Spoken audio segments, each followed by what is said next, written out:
employ and allow Palestinians to prosper, to be able to have jobs that aren't there in the Palestinian Authority.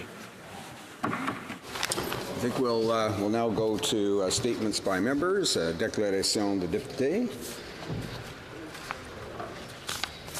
And let's go to the honourable member for Saint Boniface, Saint Vital. Monsieur le Président. Mr. Speaker, the Voyageurs Festival invites you to come and celebrate its bicentennial.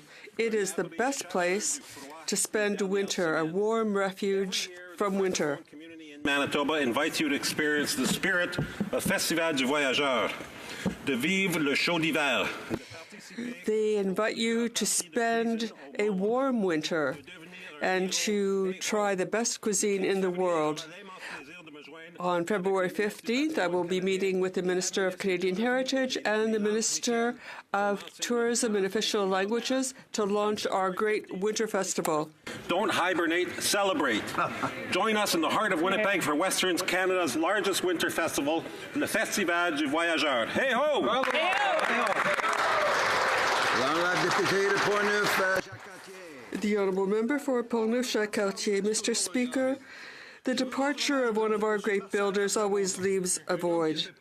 I want to pay tribute to Mr. Marcel R. Plamondon, who helped to build the city of Saint-Rémy and who died on February 5th. He was a member of the National Assembly. He was a founding president of Community Television. He was president of the Quebec Insurance Brokers Association. One day, he confided to me that it was extremely important for an elected representative to remain in touch with people. This is advice I apply every day. To his wife, Aline Gérard, to his children, to his grandchildren, and to his great-grandchildren. I would like to extend my most sincere condolences. You can be proud of your patriarch. Mr. Plamondon, thank you for all you've done for our wonderful region. Hard to speak on a different topic than planned, one that has rocked our community. Tom McGraw, a pillar of the St. John's community, died suddenly last night. Just last year, Lieutenant Colonel Thomas McGraw was awarded the Meritorious Service Medal at Rideau Hall for his 40 years of leadership with the 2415th Royal Canadian Army Cadet Corps Gonzaga, the high school at which he taught for many years before becoming principal and president of St. Bon's School, one of the oldest educational institutions in our province, and the Minister of Indigenous Services alma mater just 2 blocks from my home. He was one of the nicest people you could ever meet, and from the Duke of Edinburgh Awards, which he championed, to the thousands of students and cadets he taught and mentored over the years, our community is heartbroken at his passing. He was also a good Liberal, but as Twitter can attest, there was an overwhelming outpouring of support for Tom, his family, and his legacy from all political stripes. Rest in peace, Tom. You will be sorely missed. The Honourable Member for Rosemont-La Petite Patrie. On February 23rd, Climate Coalition Montreal will celebrate its 4th anniversary. It works to help to reach carbon neutrality. When these initiatives, citizen initiatives such as this one, are of utmost importance, we know how important they are to our ecosystems. We can see this on the ground. Quebecers and Canadians want a greener future. They want a Green New Deal.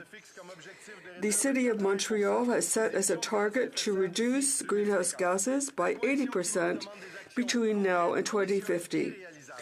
The Climate Coalition wants concrete action, a transition to green, clean energy. These are targets we share in the NDP, and we will continue to defend. Thank you, Mr. Speaker. Nova. The Park Bench Players from Antigonish, Nova Scotia are an award-winning theatre troupe that have received national recognition for their incredible efforts to reduce the stigma around individuals living with mental illness. They're educating the community and our country about the distinction between mental illness, mental wellness, and mental health. Every cast member themselves lives with chronic mental illness, Mr. Speaker, and their best-known play, with a little help from my friends, is based on their own lived experience. The production is funny, heartwarming, and eye-opening. One cast member who lives with schizophrenia described the impact on his taking part in the production on his life when he told me that he no longer feels invisible in his own community, and it makes him feel good. The extraordinary effort demonstrates that many people living with mental illness can live full and joyful lives while they contribute to their communities and engage in dialogues of national importance. In January, the town of Antigonish announced that it's going to install a new bench on Main Street with a plaque dedicated to the park bench players. To every member of the cast, thank you from the bottom of my heart for sharing your stories of hope, courage, and resilience. Together, we can erase the stigma. For Battle River Crowfoot. Speaker, I rise today with an extremely heavy heart to pay tribute to the late Michael Ferguson, the 14th Auditor General of Canada. It has been an honor as Chair of Public Accounts Committee to have had the opportunity to work closely with this remarkable and highly respected gentleman. Our committee truly treasured and appreciated the caliber of his reports, his candor, passion, and dedication to holding government departments and agencies accountable for their spending and in meeting the objectives of their programs and policies. This past week, many accolades have been bestowed on Michael in this House and all across the country. As my colleague from Hamilton Centre pointed out, our Auditor General was recognized internationally and held in high esteem. Knowing Michael Ferguson professionally, this admirable recognition for such exemplary life of public service was expected.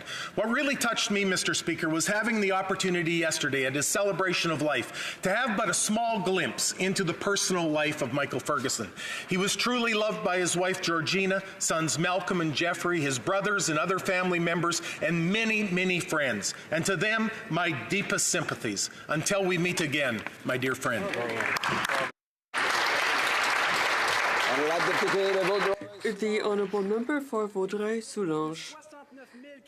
In 2017, more than 69,000 Canadians were involved in impaired driving accidents.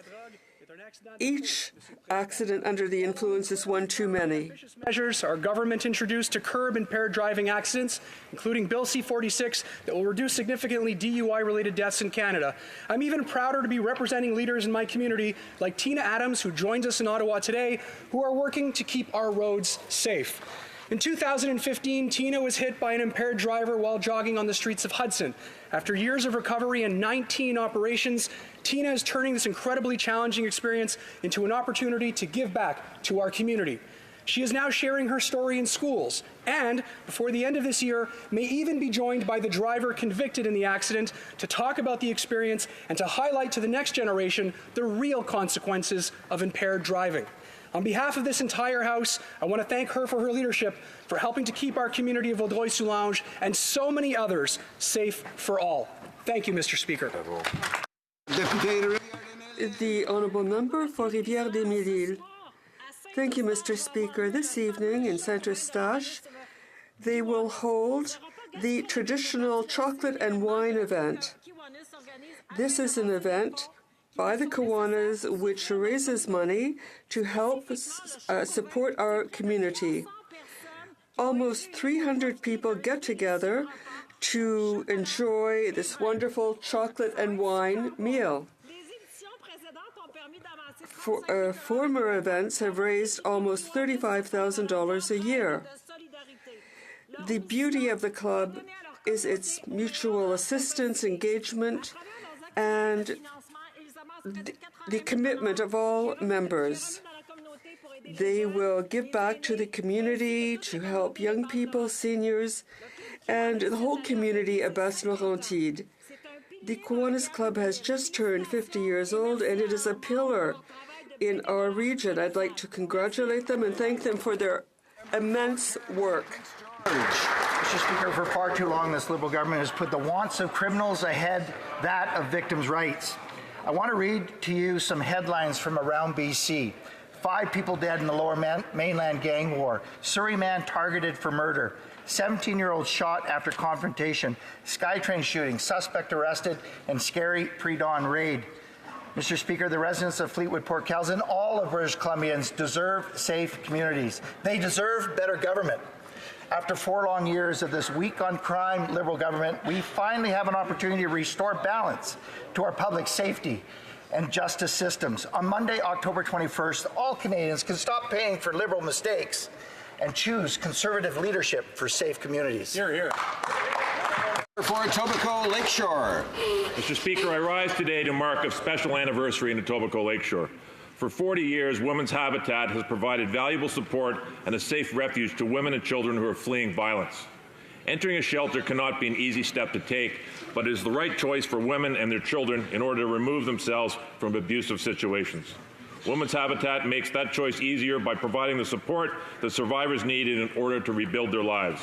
On top of providing a safe haven, the Women's Habitat program offers women training with key daily living tools such as nutrition counseling and cooking schools that survivors need to move forward with their lives that are happier and healthier. I would like to recognize and thank the staff, the board of directors, and the volunteers for their commitment and dedication. I wish them success in the years ahead as they continue to provide this vital service in our community in helping women and children rebuild their lives. Thank you, Mr. Speaker. Honourable member for Winnipeg North. Thank you, Mr. Speaker. 100 years ago, tens of thousands of people took to the streets of Winnipeg's downtown. It was all about fighting for a living wage, working conditions, collective bargaining. Mr. Speaker, the Winnipeg General Strike of 1919 was a historic as it laid the groundwork for the union movement that we have today. Our unions today advocate for workers. They advocate for strong social progressive policies, Mr. Speaker. They have made a real difference in the lives of every Canadian from coast to coast to coast. I'm calling upon people to recognize 100 years ago, the Winnipeg General Strike. Maybe do a little bit of a Google search, watch the movie Stand. This is an opportunity to appreciate the fine work that our union movement has done for all Canadians over the last 100 years. Thank you, Mr. Speaker. The Honourable Member for Charlebourg-Haute-Saint-Charles. Mr. Speaker, 2 weeks ago I had the pleasure of visiting the riding of Pontiac. I was able to take part in a round table with members of the Chamber of Commerce, and then I met with people in the community. I was very well received by the people of Maniwaki.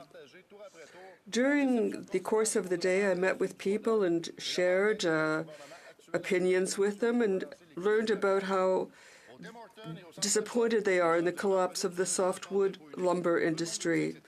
I talked to people in Tim Hortons and the shopping centre, and people talked about the single tax return. They don't understand the deep debt the Liberal government is putting us in. They don't understand its obstinacy and why there's not more money in their pockets. I want to thank the people of Pontiac for having given me such a warm welcome. The Honourable Member for Longueuil-Charlemagne. Thank you, Mr. Speaker. I'm proud to rise today to congratulate 2 businesses in my riding, which have just been recognized as among the best employers in Canada.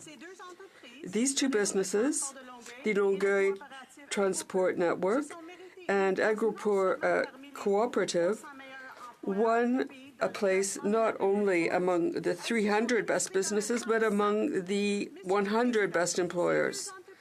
Mr. Speaker, these 2 exceptional businesses realize that happy employees are productive employees. So bravo to the management of these businesses for having created a professional environment which is healthy and stimulating, where people can work and be happy. Thank you. Mr. Speaker, the Canadian Centre for Policy Alternatives annual report on the cost of childcare in Canadian cities is out, and it's not good. Since 2017, childcare costs have risen faster than the rate of inflation in 61 Canadian cities, and in some cases, the wait lists for infant care are longer than the 9 months it takes to create an infant. Childcare is the second largest expense for families after paying the rent or mortgage. It's especially distressing since the solution lies right before us in the province of Quebec, where in all age categories, The cost of childcare to families living there is less than $200 per month.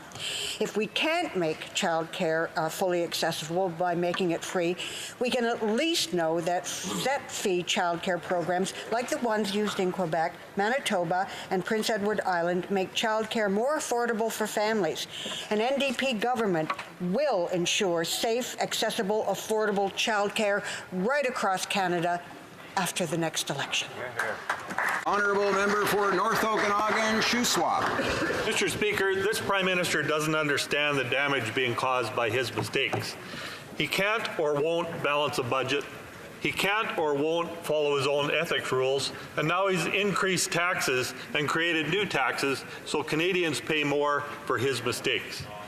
And the Prime Minister now says low-income Canadians don't benefit from tax cuts because they don't pay taxes. Well, now that understanding that this failing Prime Minister, that they are paying higher payroll taxes, a new carbon tax that is making life less affordable at a time when Canadians can least afford it. Our leader understands the struggles Canadians face. He's faced them himself. He's earned everything he has. He cares about Canadians getting ahead and not just getting by. It's time for a Conservative government that manages spending properly and lowers taxes. Rather than pay for a Liberal failure, Canadians can choose a Conservative government and leadership to get ahead. Honourable member for Oakville. Mr. Speaker, this week marked the beginning of the Spring Festival or Lunar New Year. I'm pleased to join with the many Canadians who are celebrating the Lunar New Year, which offers a great occasion to acknowledge the important role of Chinese Canadian communities in my riding of Oakville and across the country. From coast to coast to coast, Chinese Canadians are helping build a stronger, more inclusive Canada. This year we celebrate the Year of the Pig, an animal symbolizing wealth and good fortune. During this time of new beginnings, I encourage everyone to reflect on the successes of the past year and look towards new opportunities. Over the past week, I've joined in the celebrations with the Oakville Chinese Network, the Oakville Juju Chinese Senior Association, and I wish the best of luck to the Halton Region Chinese Canadian Association for their gala tomorrow evening, and I look forward to celebrating with the Oakville Chinese Residents Association later this weekend. I wish you a year filled with peace, happiness, good health, and great prosperity. Kung Hei Fat Choi, Gang Si Fat Sai. Well done. Oral questions. Questions orales. The Honourable Member for Carleton.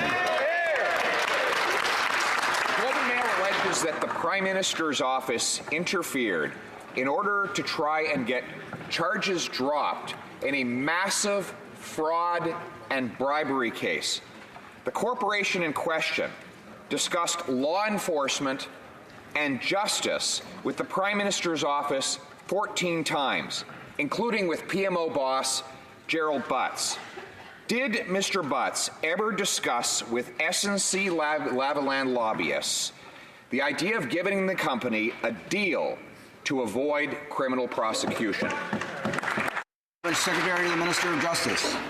Mr. Speaker, at no point has the current Minister of Justice or the former Minister of Justice been directed or pressured by the Prime Minister or the Prime Minister's office to make any decision on this or any other matter.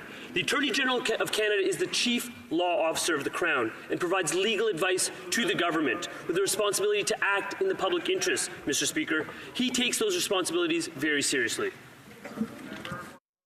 Well, the Prime Minister told his caucus that any word coming from Gerald Butts should be considered as coming directly from the Prime Minister.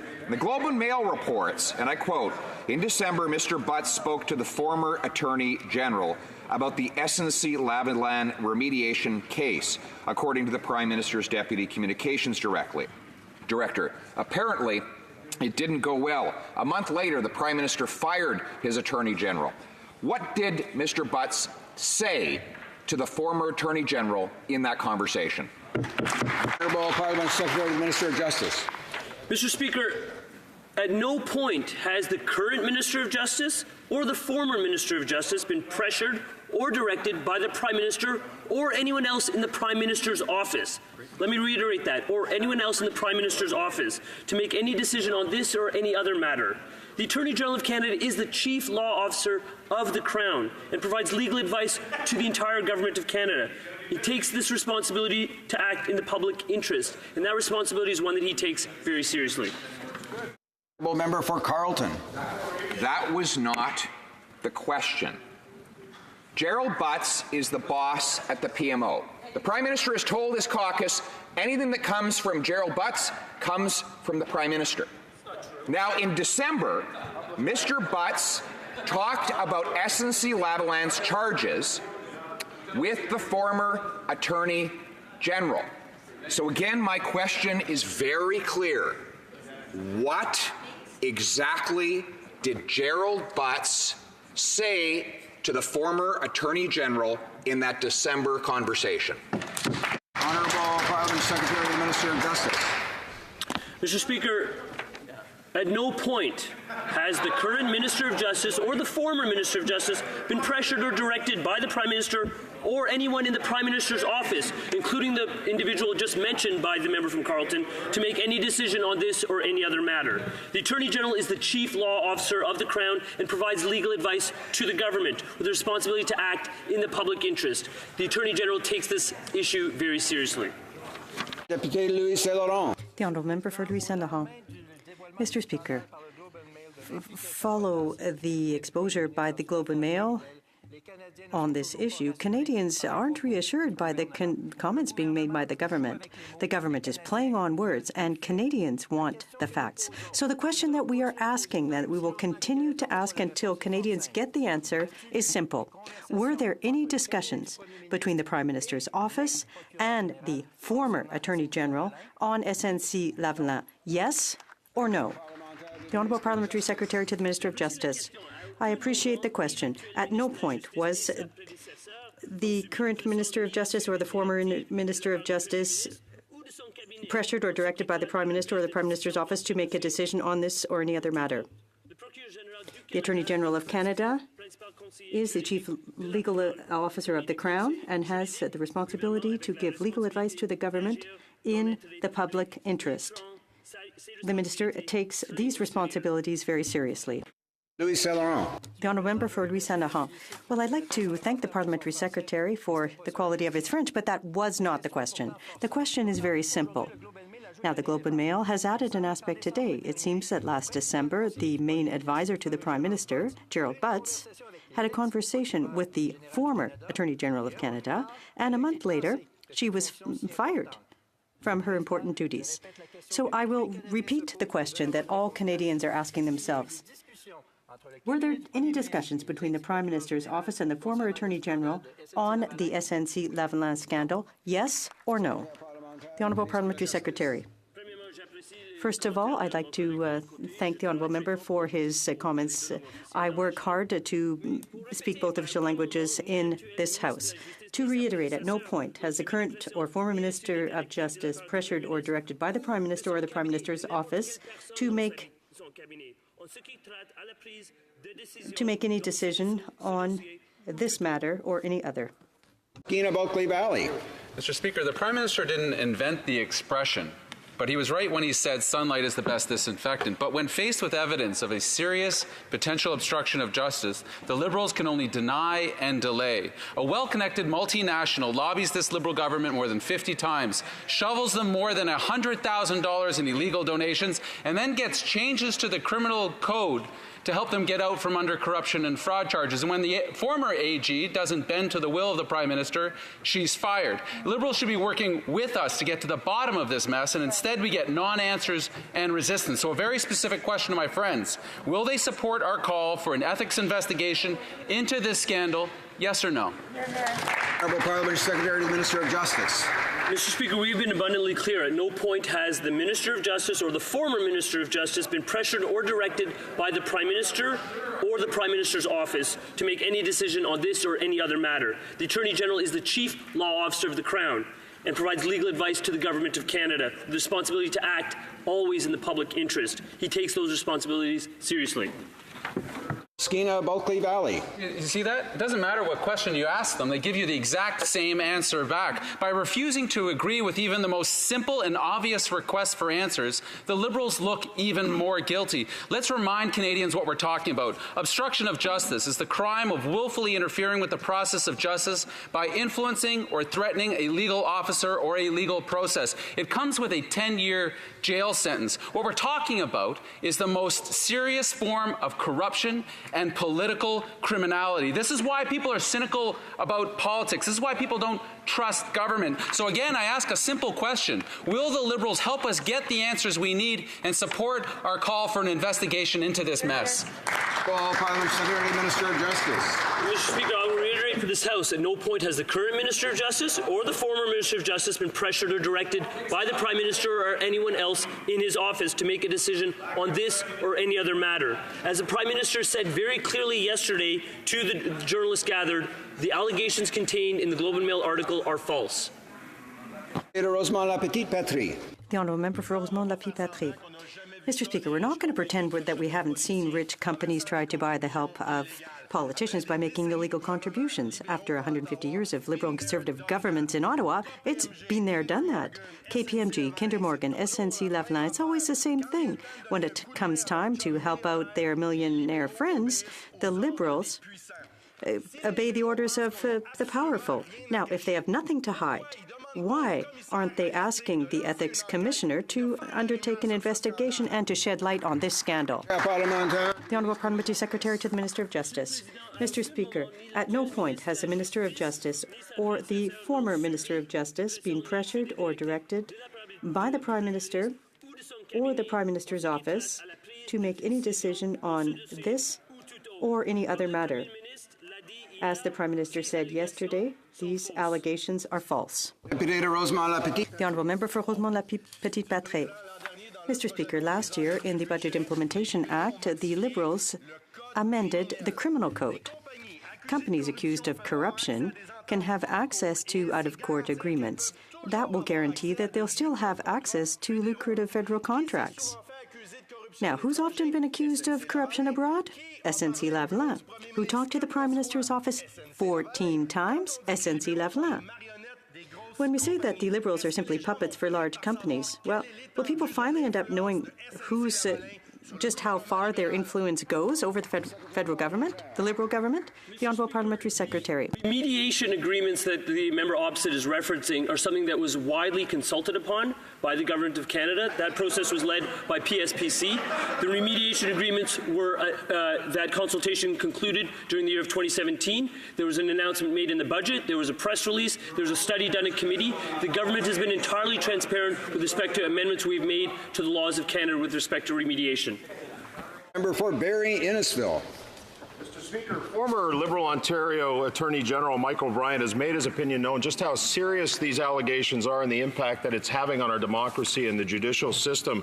Now, we found out this morning from the Globe and Mail that the Prime Minister's principal secretary, Mr. Butts, spoke to Ms. Wilson-Raybould about the SNC-Lavalin remediation case, according to the Prime Minister's Deputy Communications Director. So the question is very simple, and it requires a straightforward answer for Canadians. Did the Prime Minister's office discuss a special deal for SNC-Lavalin with the former Attorney General? Yes or no? Just remind honourable members not to use the family names of other honourable members. The Honourable Parliamentary Secretary to the Minister of Justice. Mr. Speaker, to be crystal clear, the Principal Secretary, like many others, is a member of the Prime Minister's office. And what I've said is that the Minister of Justice and the previous Minister of Justice have not been pressured or directed by the Prime Minister or anyone else in the Prime Minister's office to take any decision on this or any other matter. Barrie Innisfil. Well, the questions we're asking, Mr. Speaker, are crystal clear, and we're asking a very simple question that hasn't been answered. It wasn't answered yesterday. It hasn't been answered today. So I'm going to ask again, crystal clearly. Did the Prime Minister's office discuss a special deal for SNC-Lavalin with the former Attorney General? Yes or no? Parliament Secretary to the Minister of Justice. Mr. Speaker, at no point has the current Minister of Justice or the former Minister of Justice been pressured or directed by the Prime Minister or the Prime Minister's office to make a decision in this or on any other matter. As the Prime Minister stated clearly yesterday, the allegations contained in the original article in the Globe and Mail are false. The Honourable Member for Charlebourg-Haute-Saint-Charles. Now, when she was shown the door, the former Attorney General of Canada said that the system of justice must be exempt of all political interference and she must speak power to truth, and that nothing less than the truth is acceptable. Did the Prime Minister's office discuss a special arrangement with the former Attorney General of Canada? Yes or no? The Honourable Parliamentary Secretary. Mr. Speaker, at no point has the Minister of Justice or the former Minister of Justice been pressured or directed by the Prime Minister or the Prime Minister's office to make any decisions on this or any other matter. The Honourable Member. That wasn't the question. Knowing that the rule of the Attorney General carries with it unique responsibilities to uphold the rule of law and the administration of justice, that our system of justice must be free from even the perception of political interference and uphold the highest levels of public confidence, the Attorney General's position must be non-partisan and transparent. So the question is simple, Mr. Speaker. Did the Prime Minister's office discuss a special agreement for SNC-Lavalin with the former Attorney General? Yes or no? The Honourable Parliamentary Secretary. Mr. Speaker, at no point has the Minister of Justice nor the former Minister of Justice been pressured or directed by the Prime Minister or the Prime Minister's office to make any decision on this or any other matter. I agree with my colleague opposite that the Attorney General is the Chief Legal Officer of the Crown and has a responsibility to make legal advice to the government in the public interest. The Minister of Justice takes these responsibilities very seriously.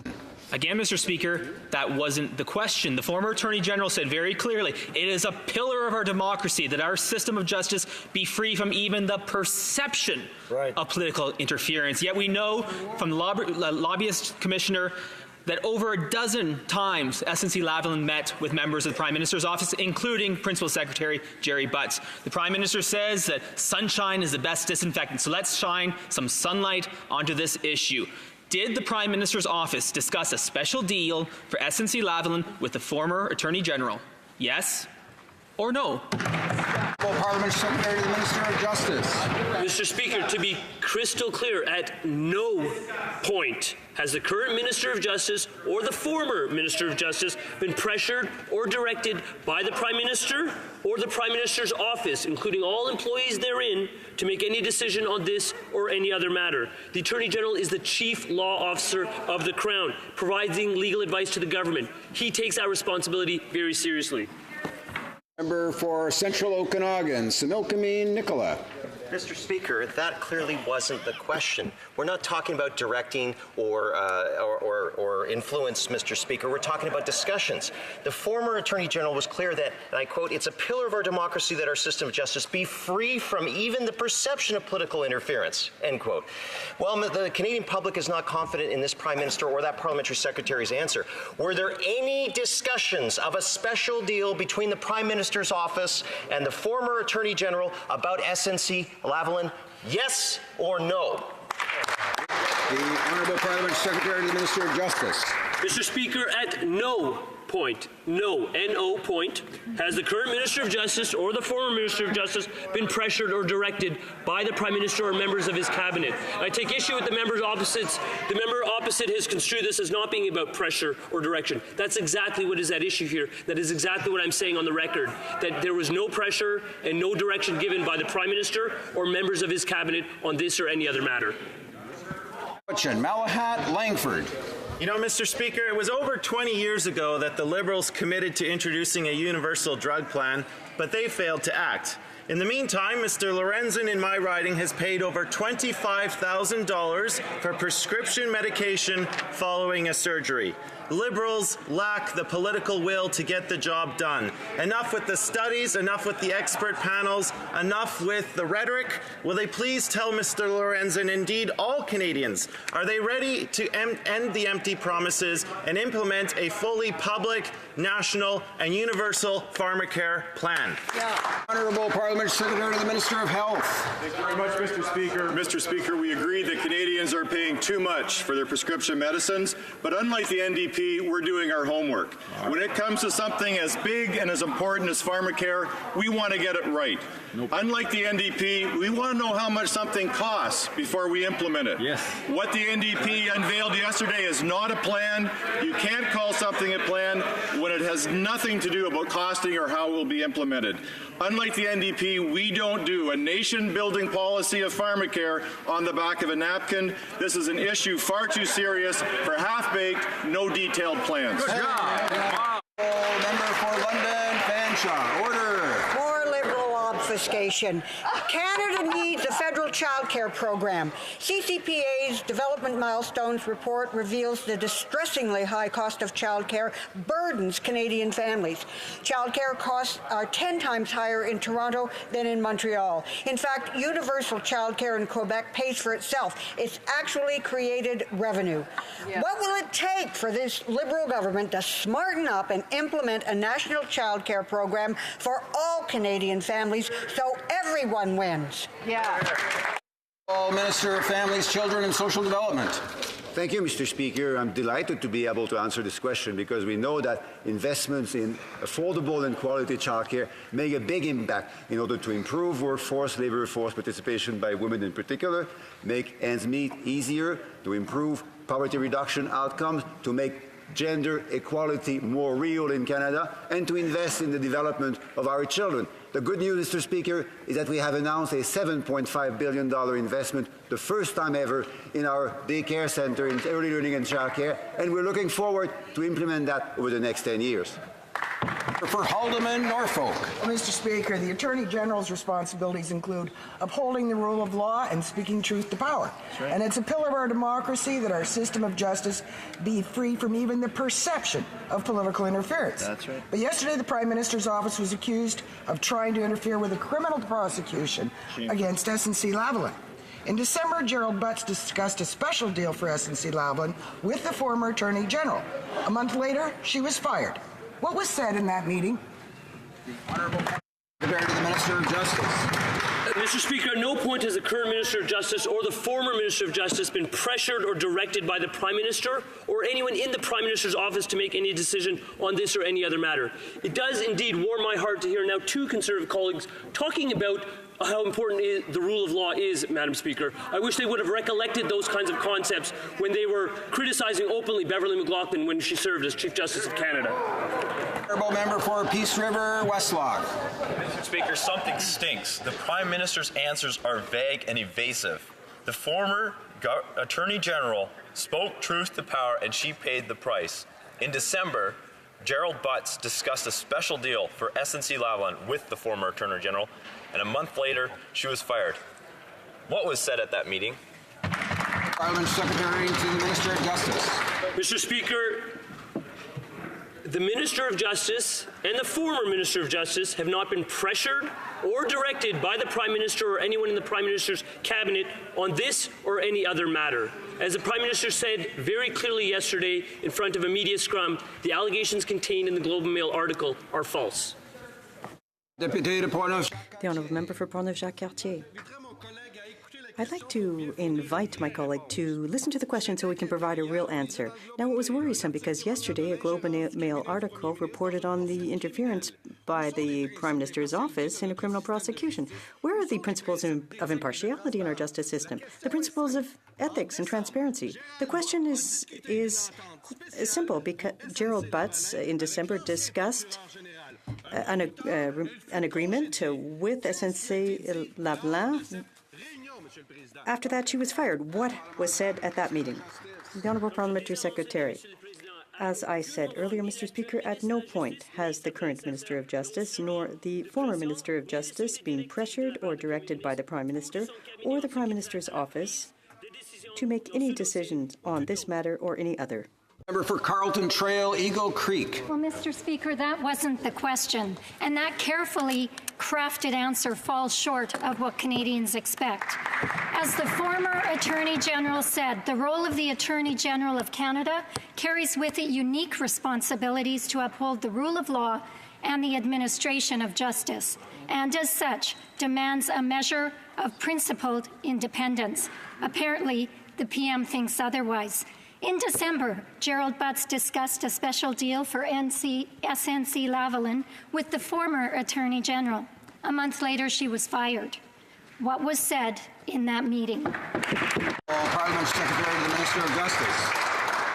Mr. Speaker, at no point has the current minister or his predecessor been pressured or directed by the Prime Minister or members of his office to make any decision in this or any other matter. Absolutely, the member opposite has it right. The Attorney General is the chief law officer of the Crown. Absolutely, they provide legal advice to government, and they have a responsibility to act in the public interest. That's something that the minister takes very seriously. Berry-sur-Roi. The Honourable Member for Berry-sur-Roi. Same answer to every question. Mr. Speaker, the municipality of Vaudreuil-Soulanges asked the NEB for a list of non-compliance incidents and for results from follow-up studies about Enbridge's Line 9B. The NDP refused to answer. I myself have tried to get this information through a written request, and this is what I got as an answer. Producing and verifying a detailed response to this question is not possible within the requested timeline and could lead to the disclosure of incomplete or misleading information. Well, gee, do you think the NEB and the Liberals have something to hide? The Honourable Parliamentary Secretary. Thank you, Mr. Speaker. When it comes to the regulation of pipelines, the National Energy Board, the NEB, takes care of that. So if people have questions or concerns about pipelines when it comes to safety, they should speak to the NEB. The Honourable Member for Berthier-Maskinongé. Mr. Speaker, riverbank erosion is not a new phenomenon, but it's gotten worse. Some of my constituents are now worried that their houses could literally fall into the river. Municipalities like Saint-Ignace-de-Loyola have long been calling for the federal government to invest in the maintenance of retaining walls along the riverbank in the St. Lawrence and to better control boat speeds there. This is a real problem, and we're asking for quick action from the federal government today. Will the Liberals do what they need to do and take concrete action to fix this problem? It's urgent. The Honourable Parliamentary Secretary to the Minister of Transport. We understand how important our transportation corridors are for getting goods and people across Canada to market and also to connect with other Canadians. When it comes to individual issues like this one, we're happy to work with all members to ensure that not only our transportation corridors stay open, but that our communities stay protected, and I'm happy to follow up with the member. For Mississauga Lakeshore. The Canadian Armed Forces provide unique opportunities to develop and perfect skills that can last a lifetime. Members of the Reserve Force live and work in their home communities and safeguard them, such as when natural disasters occur. Can the Parliamentary Secretary to the Minister of National Defence inform this House on how the government is partnering with communities to support our reservists and allow them to serve at home and abroad without the stress of repercussion on their full-time civilian roles? Parliament Secretary to the Minister of National Defence. I want to thank my colleague, the member for Mississauga Lakeshore, for his question. Mr. Speaker, as you know, our government supports our reservists and soldiers. Legislation with new provision for military training leave and job protection when serving on deployment. Et Monsieur le Président, j'étais au Mr. Speaker, I was in New Brunswick this weekend to congratulate local businesses and organizations who support our reservists and make it possible for them to serve. Canadian Forces Liaison Council and its partner for promoting the transferable skill of reservists to civilian jobs and helping them balance their civilian life while gaining valuable military experience that set them up for success. Thank you, Mr. Speaker. Member for Calgary-Midnapore. Mr. Speaker, Canadians expect Canada's Attorney General to be independent and nonpartisan. The former Attorney General knows this, and in her words, it is a pillar of our democracy that our system of justice be free from even the perception of political interference. Mr. Speaker, all of these carefully crafted and legally vetted answers regarding the PMO interfering in a criminal investigation and the firing of the former Attorney General are not sufficient. In December, Mr. Speaker, Gerald Butts discussed a special deal for SNC-Lavalin with the former Attorney General. A month later, she was fired. Who said what in that meeting? Parliament Secretary to the Minister of Justice. Mr. Speaker, as I've said several times in this chamber today, no point whatsoever did the current Minister of Justice or the former Minister of Justice were they pressured or directed by the Prime Minister or anyone in the Prime Minister's office to make a decision on this or any other matter. Mr. Speaker, I've been patient, but about at least half a dozen times, members opposite have said that the former minister was fired in the context of accepting the honour of taking on serving Canada's veterans. And I think in terms of the men and women who have fought for this country and served so valiantly, I think that is actually an inappropriate statement to be making in this House and should be addressed. Honourable Member for North Okanagan and Shuswap. Mr. Speaker, the Parliamentary Secretary still hasn't answered the question. I want to go back and quote the former Attorney General.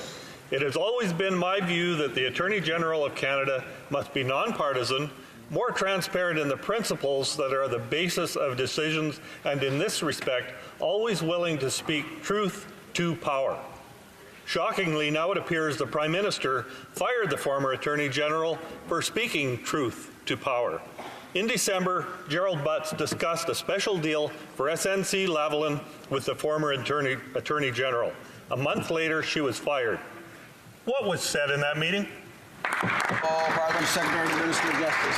Mr. Speaker, neither the current Minister of Justice or the former Minister of Justice has been pressured or directed by the Prime Minister or anyone in the Prime Minister's office to take a decision on this or any other matter. As the Prime Minister was very clear yesterday with the journalists gathered in Vaughan, Ontario, the allegations contained in the Globe and Mail article are false. River. Thank you, Mr. Speaker. Well, that wasn't quite the question answer that we needed, but the reports about the PMO interference in criminal prosecution are shocking. So, in December, Gerald Butts discussed a special deal with SNC-Lavalin with that former Attorney General. A month later, she was demoted. What was said in that meeting? Canadians need to know. Parliament Secretary to the Minister of Justice. Mr. Speaker, the current Minister of Justice and his predecessor have neither been pressured or directed by the Prime Minister or anyone in the Prime Minister's office to make a decision on this or any other matter. Clearly, the Attorney General is the chief law officer of the Crown and provides legal advice to government with the responsibility to act in the public interest. The Minister takes this responsibility very seriously. Grenville, Thousand Island, and Rideau Lakes. Thank you, Mr. Speaker. But again, no surprise, that wasn't the answer to the question that was asked. And these reports of PMO interference in a criminal prosecution are deeply troubling. It's no wonder the Prime Minister fired his Attorney General when she called for principled independence and transparency. She said, quote, "It is a pillar of our democracy that our system of justice be free from even the perception of political interference. The pillars of ethics, principle, and transparency have been absent from this government." In December, Gerald Butts discussed a special deal for SNC-Lavalin with the former Attorney General. A month later, she was fired. What was said in that meeting? The Honourable Parliament Secretary to the Minister of Justice. Mr. Speaker, at absolutely no point has the previous minister or the current minister been pressured or directed by the Prime Minister himself or any members of his office to make any decision on this or any other matter. As the Prime Minister said clearly yesterday to the gathered journalists, the allegations contained in the original media article are false. Saanich Suk. Mr. Speaker, the Canadian Forces continue to lose more than one member per month to death by suicide. Yet one of the barriers to serving members getting the help that they need is the fact that self-harm remains a disciplinary offence in the Military Code of Conduct. Since the Liberal members ruled my amendment to fix this out of order at committee hearings on Bill C-77, let me ask the Minister, will the government now support removing self-harm as a disciplinary offence by agreeing to support my private member's bill C-426 and expediting its passage through this House? The Honourable Parliamentary Secretary. Thank you, Mr. Speaker. As you know, our government is concerned about the health and well-being of soldiers and their families. We recognize that we need to continue to adapt our approach for people who suffer from mental health problems. That's why the Minister invited the National Defence Committee to study the question of suicide and self-harm within the Canadian Armed Forces. The goal is to find recommendations for the government to follow. Taking care of our veterans and soldiers is a priority for our government. The men and women in uniform are always at the heart of what we do. Member for Windsor-Tecumseh. Mr. Speaker, there's a 60% increase in rejections of disability tax credit applications. The Liberals are not delivering the services needed by thousands of people with severe and prolonged impairments. The disability savings they qualified for as far back as 10 years is also being taken, clawed back. Nearly 80% of appeals win, and it makes us wonder if this is intentional. The Liberals take care of their friends on Bay Street, and people with disabilities are being ripped off. Will the Liberal government fix this problem now? The Honourable Parliamentary Secretary to the Minister of National Revenue. Mr. Speaker, I want to thank my colleague for the question. Our government recognises that living with a disability can have significant impact on the lives of those affected and their loved ones. That is why we put in place measures to make the disability tax credit more accessible by, for example, reducing the complexity of the form and allowing nurse practitioners to certify the forms of their patients. Our government reinstated the Disability Advisory Committee, which was abolished under the Harper Conservatives, to give people with disabilities a strong voice in advising the agency. We look forward to receiving the committee's recommendations. Thank you. For Edmonton West. Thank you, Mr. Speaker. The Liberals introduced the accountability-destroying $7 billion Vote 40 Liberal slush fund on the pretense that it would better align government spending. Now, the PBO has once again reported that this measure has been an abject failure. The Liberals killed spending oversight in an election year so they can spend on what they want with zero accountability. Will the new Treasury Board president listen to the Parliamentary Budget Officer and eliminate the Vote 40 Liberal slush fund? Parliamentary Secretary to the President of the Treasury Board. Thank you, Mr. Speaker. And our government has always been guided by the view that parliamentarians have the right to know where public funds are going and how they're being spent. For the very first time, parliaments have at their disposal a detailed reconciliation between the budget and main estimates. They never had that before. That means when they are studying the main estimates, parliamentarians will now be able to study a document that is relevant and complete for that year. This is a major improvement over previous years when the main estimates were rendered obsolete soon after they were tabled because they didn't reconcile with the budget. Prince George. Mr. Speaker, 8-year-old Liam and 9-year-old Mia Terabici were kidnapped. They were taken to a foreign country, and this Prime Minister has done nothing to bring them home. The only hope of ever having these children brought home to their mom, Shelley, is if the Prime Minister calls the President and Prime Minister of Lebanon and asks for them to intervene. These 2 Canadian children need to be home here in Canada with their mom. Why hasn't the Prime Minister called President Owen and Prime Minister Harari? Honourable Parliamentary Secretary to the Minister of Foreign Affairs. Thank you, Mr. Speaker. Our thoughts go to the family at the center of an abduction of Canadian children to Lebanon. Canadian consular officials are in direct contact with the family and are providing consular assistance and advice, and due to the provisions of the Privacy Act, no further information can be disclosed at this time. For Caribou, Prince George. Seriously, that answer is shameful. 2 Canadian children kidnapped, taken to a foreign country, and that's the answer that we get? Mr. Speaker, in Shelley's own words, the only person that can do something is the Prime Minister, who so far hasn't cared enough to do anything for his own citizens. She says, what do I have to do to be heard? Become a donor? Why won't this Prime Minister just pick up the phone and bring Liam and Mia home? Parliamentary Secretary to the Minister of Foreign Affairs.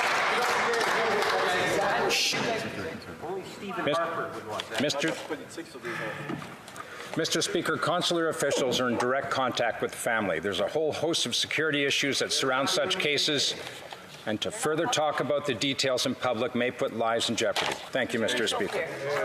For Northumberland, Peterborough South. Monsieur le Président. Mr. Speaker, In the last 2 decades, there have been incredible change in the pulp and paper industry. Between 1990 and 2012, the industry has led the way in reducing pollution by more than 60%. The industry will play a key role in fighting pollution, driving innovation, creating jobs, and advancing Indigenous reconciliation. En soulignant l'importance in recognizing the importance of this future industry, can the Parliamentary Secretary update this House on the pulp and paper industry? Parliamentary Secretary to the Minister of Natural Resources. Thank you, Mr. Speaker. I want to thank my honourable colleague for her question and her great efforts in French. Good job. I want to thank the member for promoting this very important issue. Importance of the forestry sector and providing $867 million through the Softwood Lumber Action Plan due to unfair duties levied by the U.S. I participated in the most recent edition of Paper Week in Montreal. I met with industry professionals to discuss new technologies and future steps. Pulp and paper industry and the forest sector at large continues to thrive. The Honourable Member for Haliburton, Kawartha Lakes, Brock. Mr. Speaker, the Attorney General has been asked point blank if the Prime Minister's office pressured her to make a deal letting SNC Lavalin off bribery and corruption charges. Her answer? No comment. The Prime Minister has the ability to waive attorney-client privilege and let her speak the truth. Will the Prime Minister let the former Attorney General speak? Hear, hear.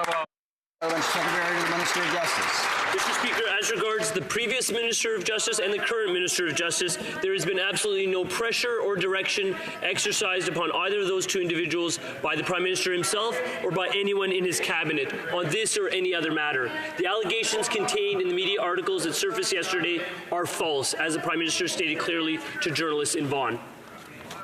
For Etobicoke Centre.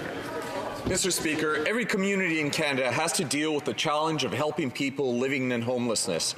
Canada's first ever national housing strategy included a significant increase in funds for fighting homelessness, and last November, the Minister of Families, Children and Social Development announced that Reaching Home, the redesigned federal homelessness program, will be launching on April 1st of this year.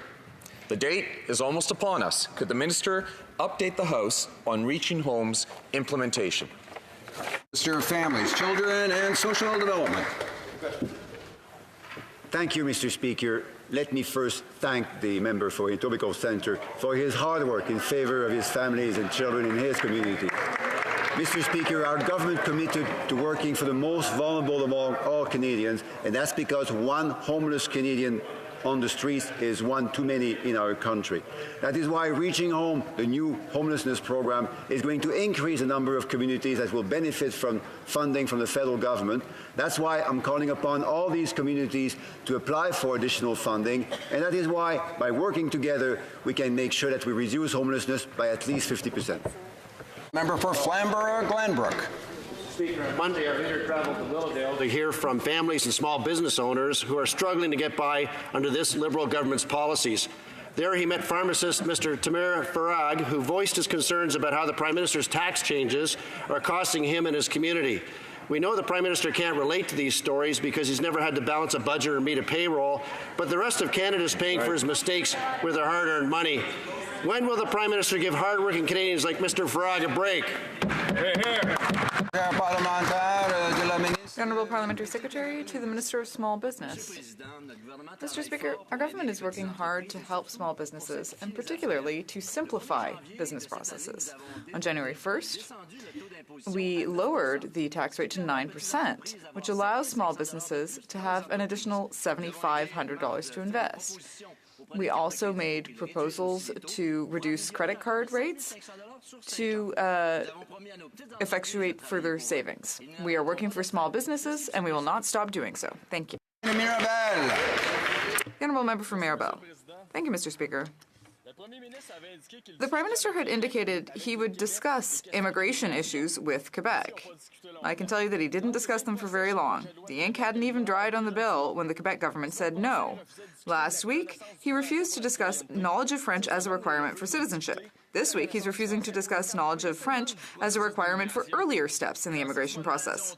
French language is not a disease, so why is the government refusing to discuss it? Why so much contempt? The Honourable Minister of Immigration.